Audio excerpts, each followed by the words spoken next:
就時間到。Members, it's time and we have a quorum. I now call the meeting to order.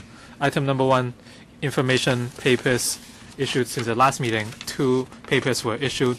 The first information paper on the financial position of the Applied Research Fund for the period from the 1st of September to the 30th of November 2017, and the annual report and audited financial statements of the Applied Research Council for 2017.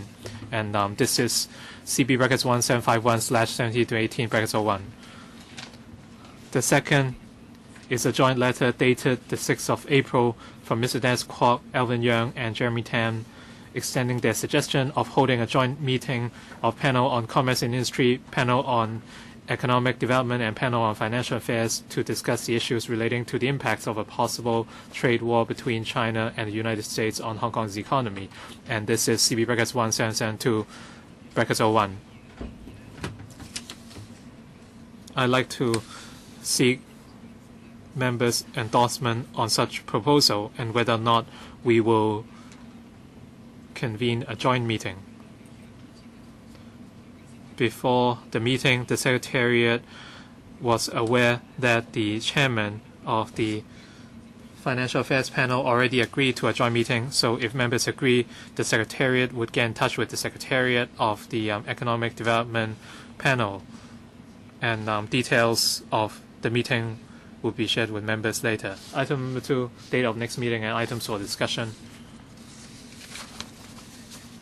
The next regular meeting will be held on the 15th of May, which is a Tuesday at 2:30 p.m.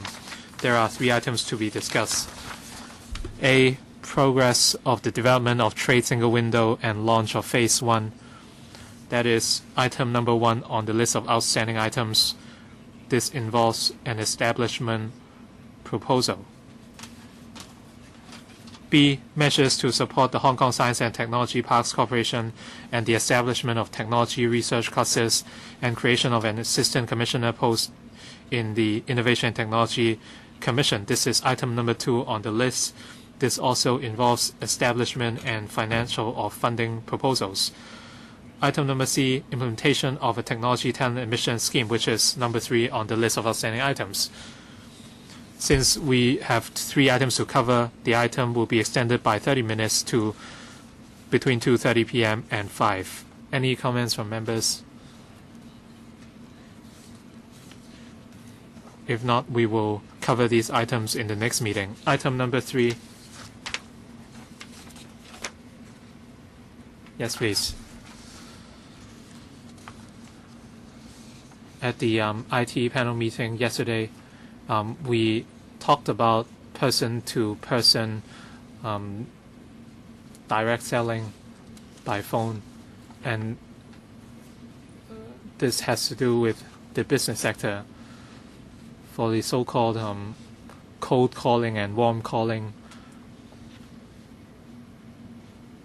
members had various doubts on their definitions, especially on warm calls, and that is for existing clients. If we are to promote new products to them, it might be illegal in the future. So the for the person-to-person direct telephone selling should be further elaborated on by the government at the CIP. Thank you. Your motion has been included on the list of outstanding items.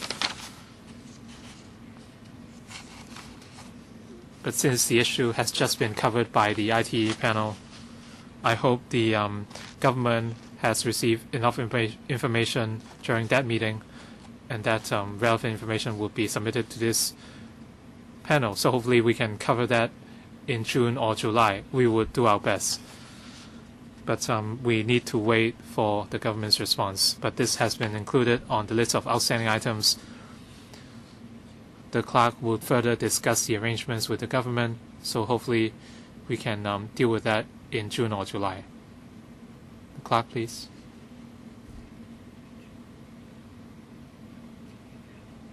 On item 1, Mr. Dennis KWOK, Alvin YEUNG, and Jeremy Tam suggested holding a joint meeting to discuss the impact of a possible trade war between China and United States on Hong Kong's economy. Before the meeting, the FA panel chairman agreed to a joint meeting, so I'd like to see if members agree as well. If so, the clerk will proceed to such meeting. The clerk will arrange the meeting. So if members agree, the clerk will proceed with their work so that we can have a joint meeting to cover this item. Item number 3, proposed amendment to the import and export registration regulations cap 60E for setting a cap on import and export declaration charges. I now invite the administration in.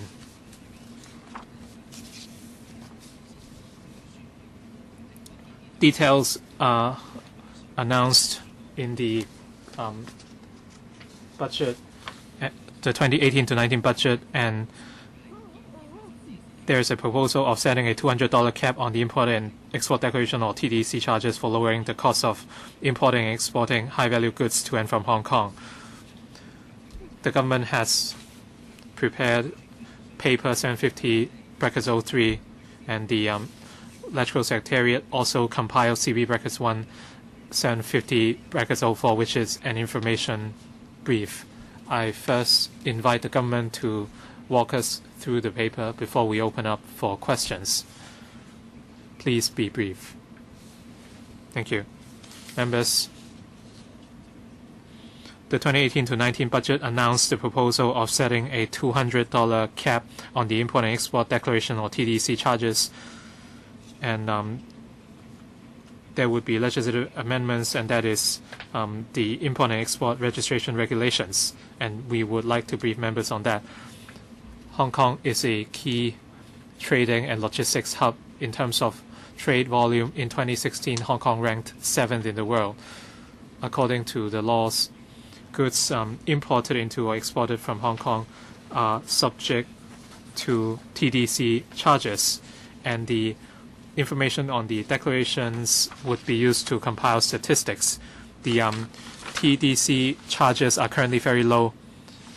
In 2016 to 17, about 70% of total TDCs were charged at or below $10, corresponding to goods valued at or below $124,000. However, TDC charges for high-value goods can still be substantial.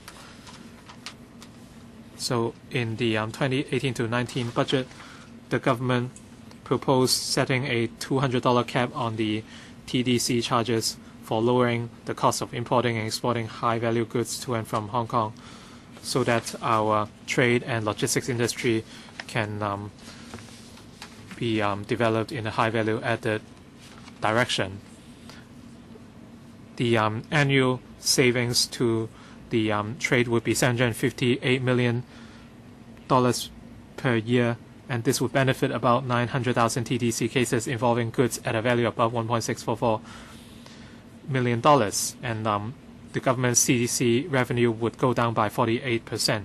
And to implement such change, we need to amend the relevant regulation, and we must make sure that the under this current safeguards against underreporting of article values in TDCs would not be compromised to maintain accurate compilation of trade statistics.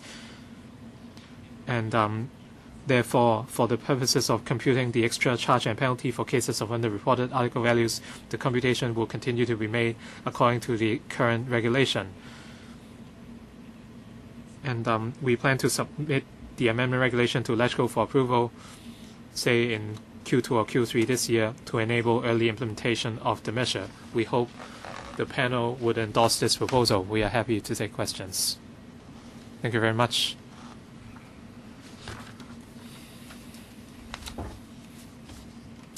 I suggest 4 minutes each, including question and answer. Including myself, 5 members are waiting to speak.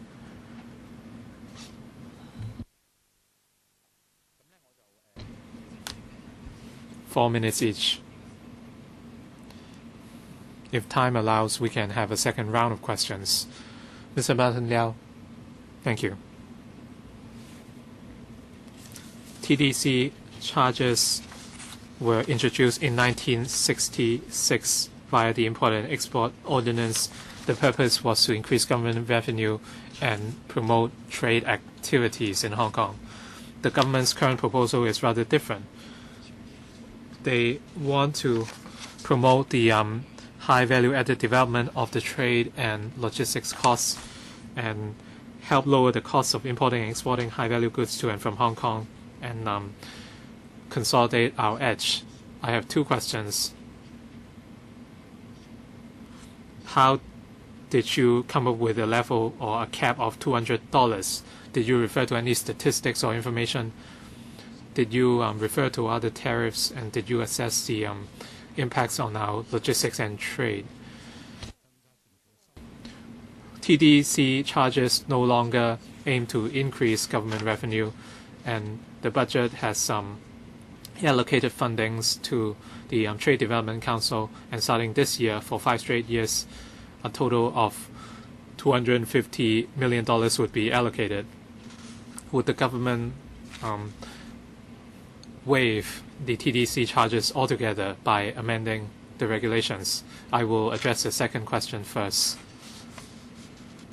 As to whether we would consider a total waive of TDC charges apart from increasing government revenue. Another purpose is to carry out analysis based on the statistics collected. 準確. So how do we get statistics that are accurate is very important for us. Simply put, the TDEC charge attracts a certain penalty because we do want there to be accurate declaration of value. So we are not considering at this point complete cancellation of TDEC. Well, if you want statistics and information, you don't need to be charging TDEC. That is true, but we need accurate information. The penalty is to provide an incentive to provide accurate information. If it's not accurate and not correct the information, we will slap on a penalty. So that is a balance. We consider $200 or lower in terms of TDEC for the businesses. We think that it is a smaller proportion of the total. As the document points out, we would want to promote the value-added or high value-added export industry. And also, as the document had pointed out, this will actually save 48% of the estimated revenue from TDEC and a savings of $458 million per year for the trade. Now, as for the statistics and data, we look at the percentage. That is to say, if we set the cap at $200, and also pointed out by the document, in the document,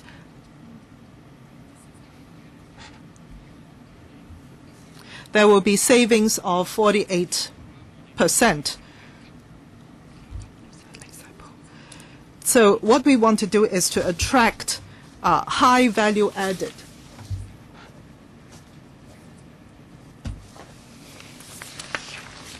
So, and in terms of value, it is 48%, and that we are pinpointing the high value added sector, and that is why we put this penalty on.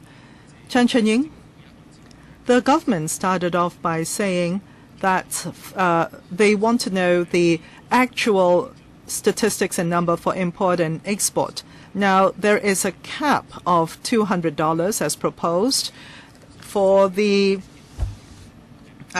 goods that are over the relevant amount, that is for the first 46,000 of goods value, etc. What are the industries or sectors which basically benefit from this new arrangement? And secondly, the Undersecretary had mentioned time and again that they want to gather accurate information. But on the one hand, you are making the cap higher, but at the same time, the penalty is 20%, and the cap is $10,000 for the cap of the penalty. And therefore it is $1,000 to $10,000 in terms of the range. So my question is, should you not consider raising the maximum level? To answer your first question concerning which industries or sectors or goods would be affected, if we look at the revenue of TDEC, land, maritime, and air cargo, there is a certain percentage for each. For air cargo, it is 41.5%, which will be affected. And it is exactly in air transport that the TDEC would be most affected. And that is mostly the products will be from this mode of transport. What kind of industries? For example, durables, or are these consumer goods, etc.? No, we have no such categorization.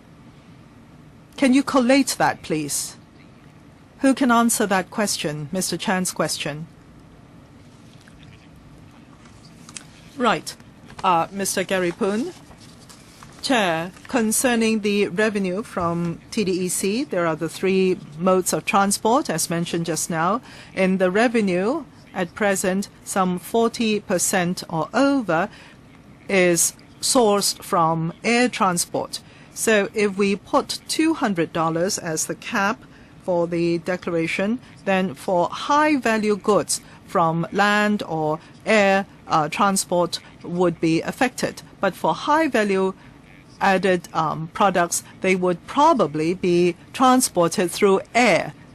Hold on. Actually, Mr. Chan's question is completely unrelated to your answer. No, I'm about to answer that question, Mr. Chair.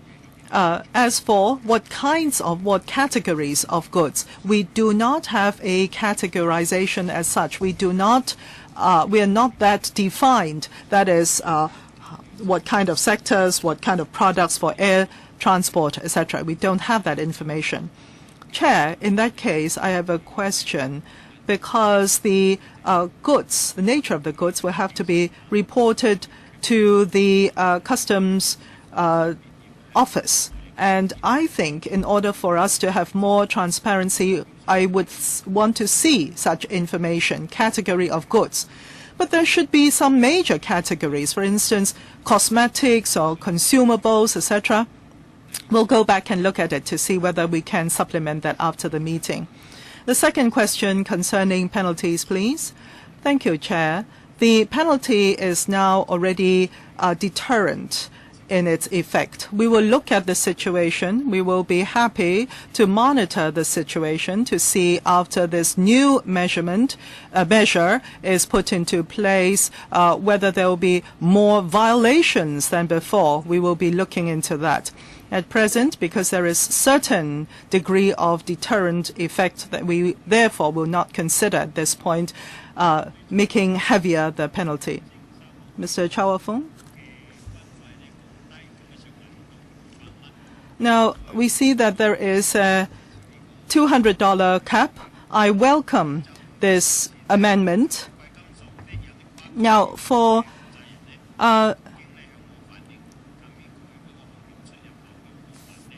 the some industries have reflected to me that for certain goods, there is more import and export, and the times of going in and out the border through import and export is more numerous. And I'm very much appreciative that there is this new measure with a cap. But again, I have a question concerning this $200 cap. Is it sufficient to cover the government's administration costs? I believe that it does not help much with the administration cost recuperation. And for precious metals, for example, for 999 percentage gold, it is actually exempted can the other precious metals follow suit? Because the ASEAN countries, for example, had completely done away with this tariff for precious metals. Can you, perhaps the administration, consider completely exempting tariffs for precious metals, such as you have done for gold? Mr. Poon. Thank you, Chair. I think Mr. Chow's question relates to the government measure in earlier years where there is 995.0 gold bars, that there is an exemption of tariffs from such products. And at the time, there was the plan to develop a depository for gold at the Hong Kong International Airport, and therefore there was this exemption measure in order to encourage Hong Kong to build it up as a gold trading center. So for the tariffs for 995.0 gold, it is completely exempted. It is a very special measure in its own. And for most of the import-export goods, tariffs payable. As for 995.0 or higher concentration of gold, it was a very special measure. And at present, we have no plans to extend this measure to cover other precious metals. And as Mr. Cheung had mentioned, our declaration charges for import and export is low, and it is capped at $200, and precious metals actually stand to benefit given that. But again, we can hold on, Mr. Chair, to cap it at $200 for import and export declaration charges, TDEC is good, it's beneficial, but this is not a great source of revenue for the administration or the government, and the ASEAN countries have completely exempted this declaration charge or tariff, and perhaps we can follow suit and also follow the example of 995.0 or over gold bars. As mentioned by Mr. Poon just now, this is a very special measure. If we are to exempt all goods of this charge, then, as mentioned, because we need to calculate the GDP and other trade statistics from these numbers and statistics, and also given the consideration for benefits to the commerce and industry, we believe the present proposal is a suitable one.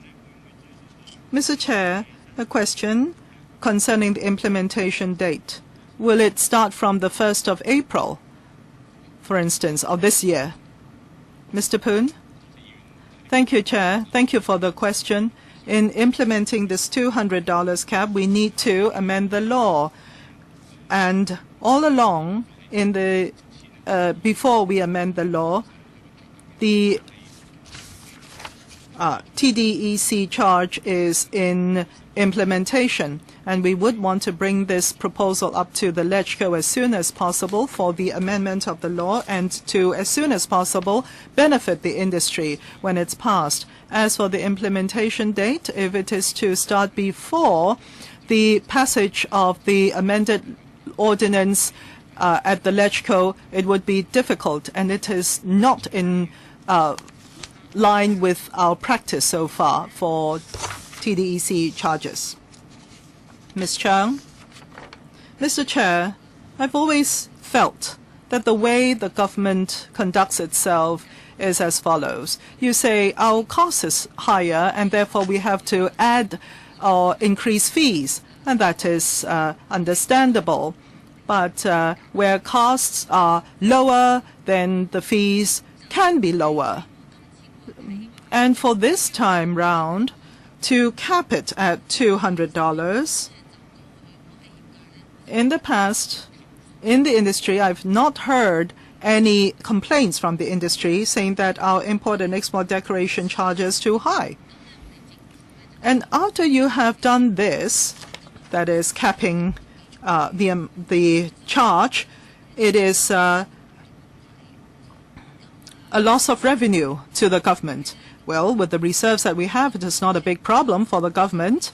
But for the reason, I do not know whether I understand correctly the Undersecretary, but I think he said that this will provide clearer economic data.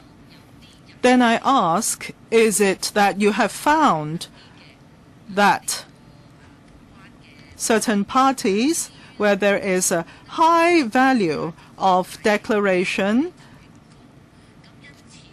with a higher value of the products, it attracts higher charges, of course, for import and export, and now you're capping it at $200. So however high the products, you are capping it at $200. Is that what you're saying? If I understand you correctly, is that what you're saying?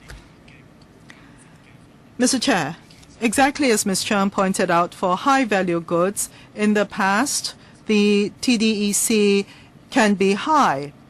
And the policy objective for this round is exactly to attract these high-value products to come through Hong Kong for trading as import and export goods. So this is the policy objective. As for Treasury revenue, that's one factor to consider, but Hong Kong being a free port, we do not collect any GST or value-added tax. So this is really as a source of collection of data, and the amount is really not that high. So it is really for gathering of data only to cap it at $200. In 70% of the declarations, the TDC's charge were within $10. You talked about the number of cases.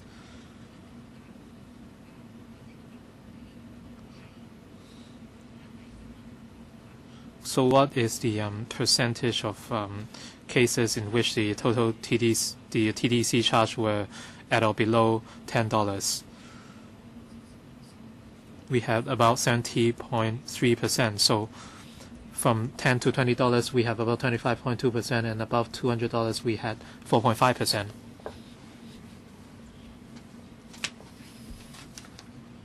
I have another question. In terms of administrative costs, you are setting a cap at $200.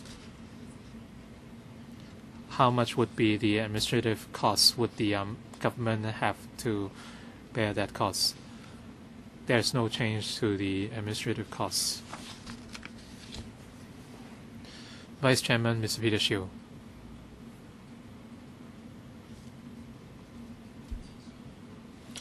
The paper, according to the paper, the government is proposing a cap of $200 on the TDC charges, which is only which would only be good for the business sector. They want to appeal to high-value goods, and I agree with such idea. Some members suggested waiving the charges altogether, and the Undersecretary said it is not possible because it would affect the collection of statistics. I do not quite understand the logic. Undersecretary, thank you. It is about collecting accurate data or statistics. If we set certain penalties on TDC charges, there would be an incentive to report clear and accurate statistics. In case of wrong or underreporting, you would risk a penalty, which is 20% of the underpaid amount, or $10,000. Let's assume that the charges are waived.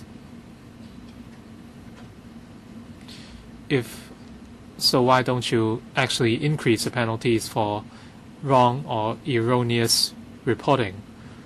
The penalties are in line with the value of the goods. So this has nothing to do with the cap of $200. Our trade volume is substantial. Like we said, our trade volume ranks 7th or 8th in the world.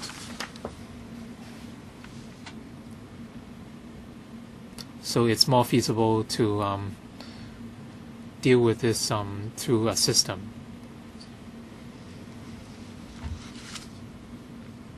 I think a cap of $200 is not high. It is probably right. It's rather a nominal charge. Some members ask whether waiving the charges altogether would be even more convenient. So I really need some time to digest your logic. Mr. Christopher Chung talked about precious metals. You know, Singapore is our main competitor. They have already waived the charges, so can we follow suit?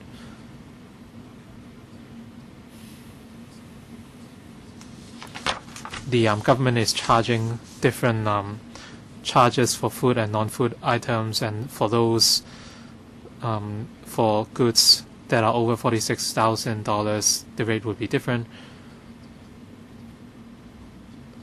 For the idea raised by Mr. Christopher Chung, can the government think about it?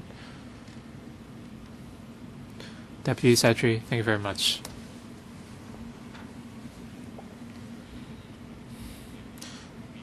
Directly comparing the TDC charges of Hong Kong and other places might not be the best idea, because some places might charge VAT or GST, while some economies might impose tariffs on imports and exports, but we do not have such tariffs in Hong Kong. So as a whole, the cost of importing and exporting goods is already very low. And the TDC charges are considered very low. So if you compare the charges, Hong Kong is still very competitive. All right.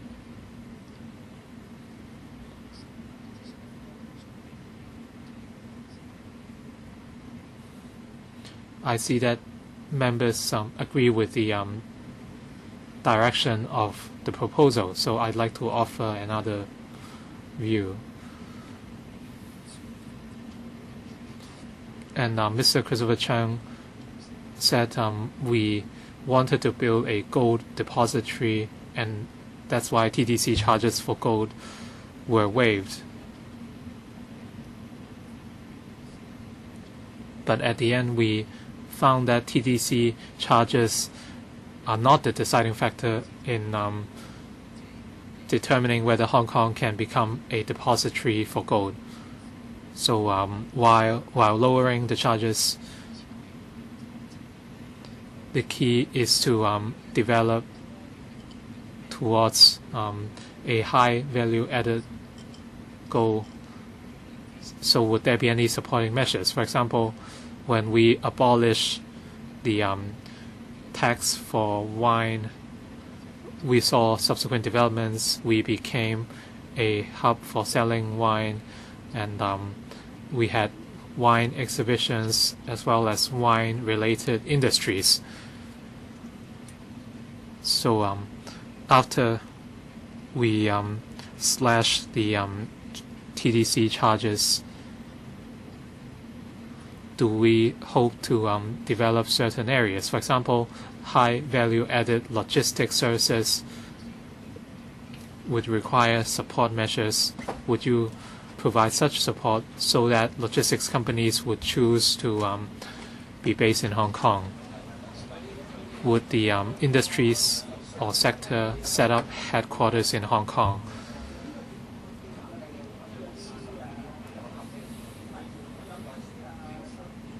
If not, we would receive a few hundred millions less in revenue, but we would still be very passive. So would the government think more about that instead of waiting for business to come? For re-exports, they do not contribute much to our GDP because the goods would end up somewhere else anyway.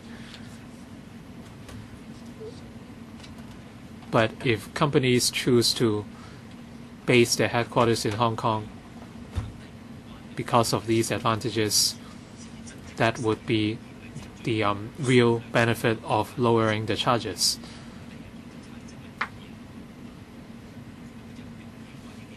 Undersecretary,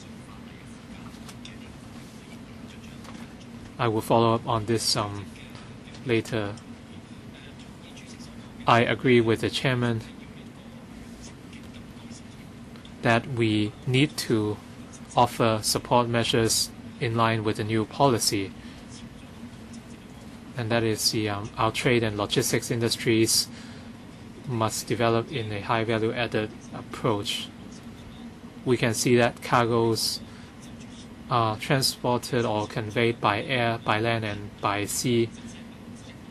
Air cargo makes up 1.6% of the total throughput, but they make up more than 40% of the trade volume. So most high-value goods would arrive in Hong Kong by air.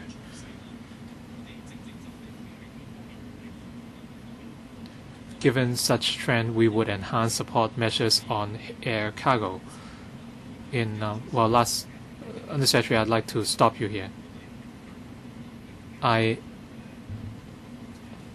understand the point about trade volume and trade throughput. So in the example of red wine, after we abolish the tax or tariff, wine-related industries boomed in Hong Kong. So by the same token, when we talk about a high value-added logistics chain, how would it positively influence our industries so that businesses would domicile in Hong Kong? If you only talk about re-exports rather than going through a value-adding process in Hong Kong, they would have limited benefit on our GDP. Deputy Secretary, as for setting a cap on the TTC charges, there was a context according to the budget. The budget mentioned that our strategy is to develop Hong Kong into a trading, logistics, and storage hub for high-value goods. So setting a cap on the TTC charges would help promote that. But I do agree that this is not the end of our measures. The government must carry out other work as well. The chairman asked whether companies would choose to headquarter in Hong Kong. We can look at the budget. And last December, 5.3 hectares was given to the airport authority for a logistics center, and the ML center currently is nearly 20 years old. We are introducing cutting-edge technology to improve its efficiency and capacity. Apart from TDC charges, there would also be efforts on hardware. Hopefully, we can encourage more logistics companies to conduct their business in Hong Kong. I'm not very satisfied with your answer, but later, when deliberating the bill, I would revisit this issue. So hopefully at the amendment or the committee stage, you can work on that further. We plan to be a depository for gold by lowering the charges on gold but it was not successful or effective. After we abolished taxes on wine, there were a series of spin-offs in terms of our industries, and these encourage the industry to take base in Hong Kong. So we need to think about our objective. For the gold depository, we reduced the tariffs for wine to encourage companies to come. So you have to think about why it failed. So this time, we also have an objective, and we hope that after slashing the tariffs, different industries would choose to come to Hong Kong. So that was my question. So I hope you can offer a response, but if you cannot, please elaborate further in future meetings. Chairman, on the gold depository, after announcing the tariff measures at the time, the airport indeed set up a depository for gold. And with that measure on the TDEC, it had really provided at the time a business for gold. As for the other businesses, through the arrangement of setting a cap for TDEC charges, in fact, they would benefit as well. But of course, all import and export, whatever the goods type, will definitely benefit, and in particular the high-value goods, and this would include a number of categories of goods. So we believe that there are a number of industries which will benefit from this arrangement. Mr. Hon Dennis. Thank you, Chair. Hong Kong is a free port. Apart from certain restricted goods, the other goods in terms of their export does not attract any tax. My understanding is that this TDEC charge is really for the purpose of compiling statistics by the relevant department of the government, and it is necessary just for that purpose. And the charge is based on the value of the goods, and the rate or the percentage is very, very low indeed. And in the past, for import-export companies and businesses, when they make the declaration for import and export, really the charge is not a big item of expense for them. Now, as for this time, to be able to lower the TDEC or to set a cap to it, of course, I welcome that very much. But I also observe that because there will have to be a fee paid and there will have to be forms filled out, I think if the revenue, tax revenue, is not all that much for the government, really, perhaps the FS can perhaps consider completely cancelling the charge altogether. And in the past few years, the Customs Department had also come up with e-declaration, etc., which is more convenient, but still, it is a piece of work, especially for the SMEs or the micro enterprises. For them, it is really a burden. Now, concerning this aspect, perhaps the administration can think of how you can help them out. With technology these days, perhaps declaration through the mobile phone, for instance, perhaps you can develop that to help these small to micro operators so as to make it more convenient for them. But of course, if you do away with the charge altogether and people only have to fill in the form and it can be done on the mobile phone, that would be very good. Perhaps the administration can consider this. Well, first of all, I'm in full support of the charge cap that is proposed this time. And further on, I would urge the administration further think of other measures to benefit the commercial sector. Thank you, Chair. The second part of your question first. The government has a GETS, which is an electronic service provided by the government. There are 3 entities or companies which provide this kind of service, and that is documentation for e-commerce. That would include declaration through e-channel and also paper interface into e-channels, etc., and electronic versions of paper declarations, etc., and also other information value-added services are also provided by these companies to help the industry and the commercial sector to use electronic means to make their declarations for imports and exports.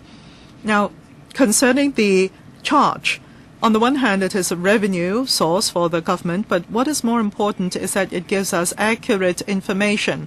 As for supporting the business sector, of course, that's something we have to do. And a couple of weeks ago, we have implemented a measure which completely helps the companies, and that is for the locality, etc. That is for the declaration process. We really help with that process. That is, the companies can extend their service, or they can do marketing in different regions and geographical locations. That's what we've been doing to help the commercial and industrial sector. Well, so much for the discussion.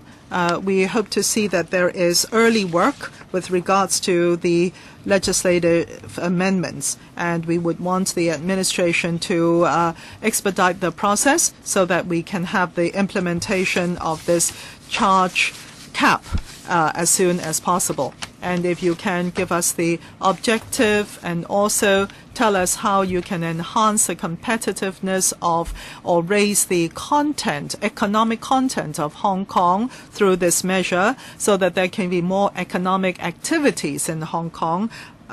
If you can give us more answers in those respects, that would be good. We move on. The proposed amendment to the United Nations Sanctions Ordinance, CAP 537. Yes, is it you again, Mr. or Dr. Bernard Chan? Yes, me again. Well, we have the administration coming in, the new team. And this is the United Nations Sanctions Ordinance to enable regulations made under the UNSO to implement sanctions against persons, groups, undertakings, and entities in addition to places, so as to enable the implementation of sanctions against terrorist groups as decided by the UN Security Council. Yes, so this is for the panel's discussion. Would you please bring us through the paper? The paper being CB1 750-17-1805. And also, that's the paper. All right. Can you please bring us through the paper, please? Yes. Chair, members, greetings. Through the years, the UN, that is the United Nations Sanctions Ordinance, had enabled regulations made under the UNSO to implement sanctions against places and against terrorism as decided by the UNSC. What this proposal in terms of amendment is to do is to implement the sanctions also against persons, groups, undertakings, and entities in addition to places. And that would include the ISIL, Al-Qaeda, and associated individuals, groups, undertakings, and entities. So this is a technical amendment, and we would want to come to the Legislative Council for amendments. Mr. Wong Ting Kwong, 4 minutes, Q+A. Oh, I don't need 4 minutes, Chair. This is sanctions from the UN. Of course, we will support Hong Kong would follow the PRC and also the United Nations agreements in providing updated sanctions against these terrorist groups. And usually, as always, we would provide support in this aspect. Yes, you have all heard? Yes, indeed. Right. Mr. Chair, concerning CAP 537, United Nations Sanctions Ordinance and the amendments thereof, I do not think there will be dissenting views because internationally the sanctions against terrorist organizations is something that is out of responsibility, really. And Hong Kong SAR is a part of the PRC. We have to follow the country's footstep in their responsibility as a member of the UN. We must follow the relevant actions. Now, yes, there is an amendment proposed, but on the other hand, I would like to ask whether in Hong Kong there are such relevant activities. Do you know? Or is it on paper only, this amendment? Maybe there would not be no actual action taken, and that is to say, citizens of Hong Kong do not need to worry that today in Hong Kong there are these terrorist activities. Thank you, Chair. Thank you, Mr. Low, for the question. As for the ordinary citizen, do they have to be worried? The UN Security Council is more related to import and export and finance sector, not that much related to the ordinary citizens' lives. And the ordinary citizens would not run foul of this sanction usually. And in providing the information concerning the change or amendment to the sanctions ordinance, we will have a news release, and also we will be informing the import, export, transport, and also financial sector. And through different channels, we will be providing this information concerning the name list of sanctions, and we will also be sharing the information with the relevant departments and bureaus through their platforms. We will be informing the stakeholder groups so that the industries will know in good time the relevant name lists and also the relevant sanctions. As for the implementation of the sanctions, the document mentions that there are these 3 actions on sanctions. At present, Hong Kong does not have actual actions taken, or whether there are Hong Kong residents with this in this name list. Well, there are none, to answer your question.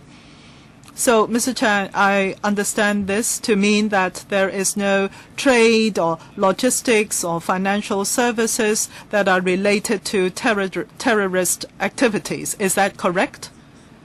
Mr. Chair, first of all, we have to, on good, timely basis, provide the relevant information to the relevant sectors and industries. As for commercial activities with the economic systems, this sanction is against groups and individuals, not against certain commercial activities. Where commercial activities are legal, people need not be worried. I have a straightforward question. Concerning the ordinance, of course, it follows the decision of the UN Security Council. If I look at CAP 537, the terminology used is a PRC, or areas outside of the PRC, and 15 areas or regions are mentioned where the sanctions are to be slapped on them. So does it mean now with the amendment that it is individuals, entities, groups, and places? That is, in addition to places, the sanctions are also to be implemented against persons, groups, undertakings, and entities? Correct. very good. If this is under the UNSC, and if this is the anti-terrorism decision that they have made, then I think we should carry out our responsibility. And so far, I've not heard any colleagues' dissenting views. Mr. Yu? Mr. Chair, of course we have the responsibility to carry out the UNSC decisions. And I see that apart from places, the sanctions can be implemented against persons, groups, undertakings, and entities. Now, with this kind of terminology, I would like to know for the Hong Kong SAR and its implementation, how would it be different? I mean, there must be a reason why this terminology is used. So in implementation of the ordinance, what are the exact measures to be taken, please? And also in terms of travel ban, for example, ISIL, Al-Qaeda, and associated individuals, groups, undertakings, and entities. Associated, quote unquote, that is very broad indeed. How do you define associated individuals coming in and out of Hong Kong?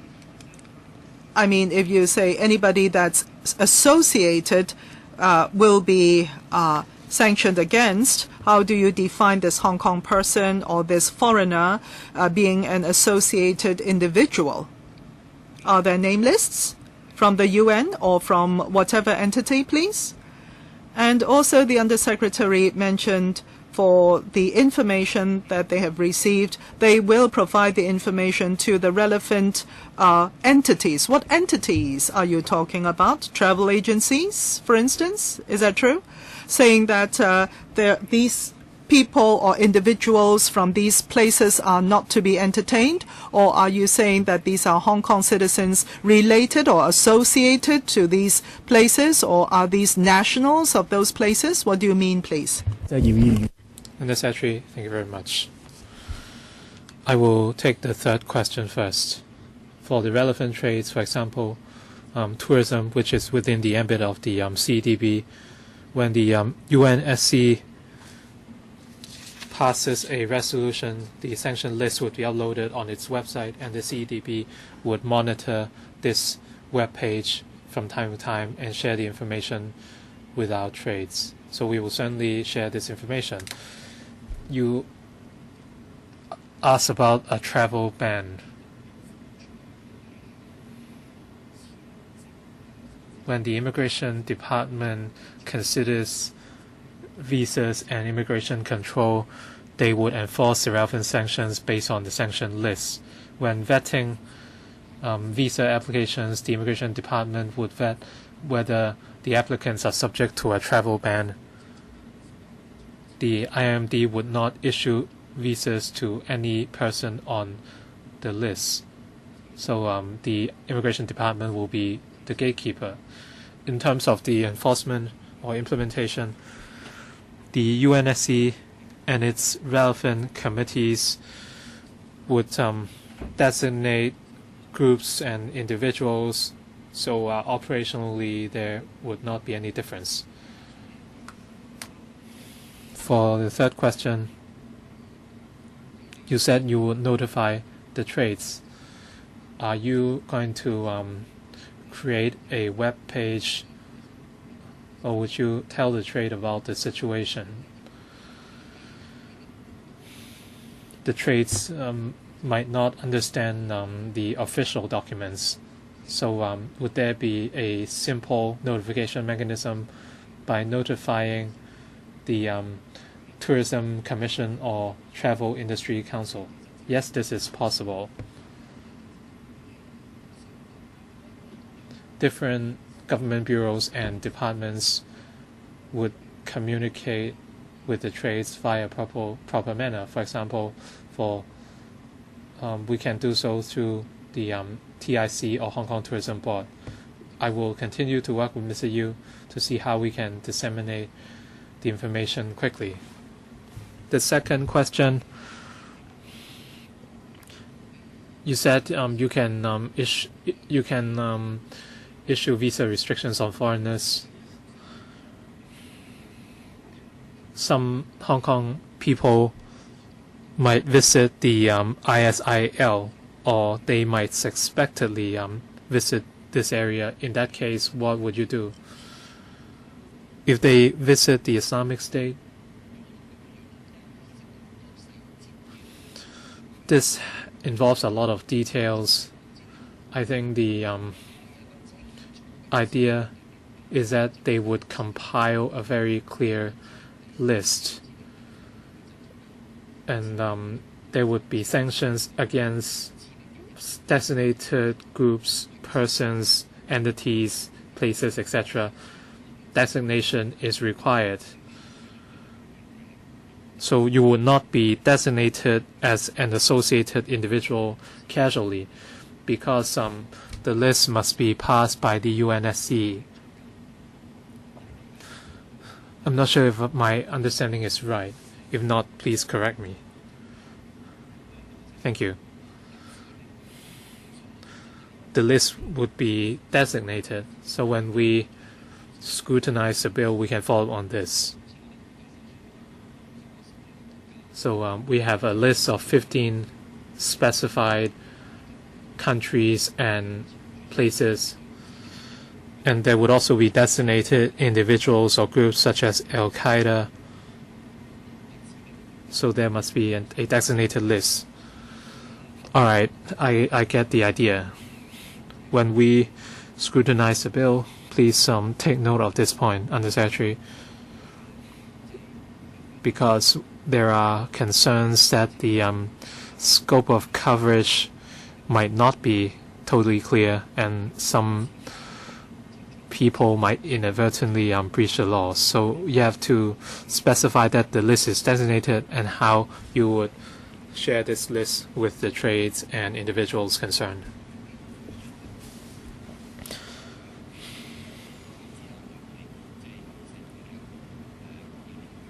This is an obligation for Hong Kong under the UNSO. So we would agree with the scrutiny of this bill. Can the government please take note of that? And by the time we scrutinize the bill, please provide the necessary details so that we know that there won't be any adverse impacts on Hong Kong.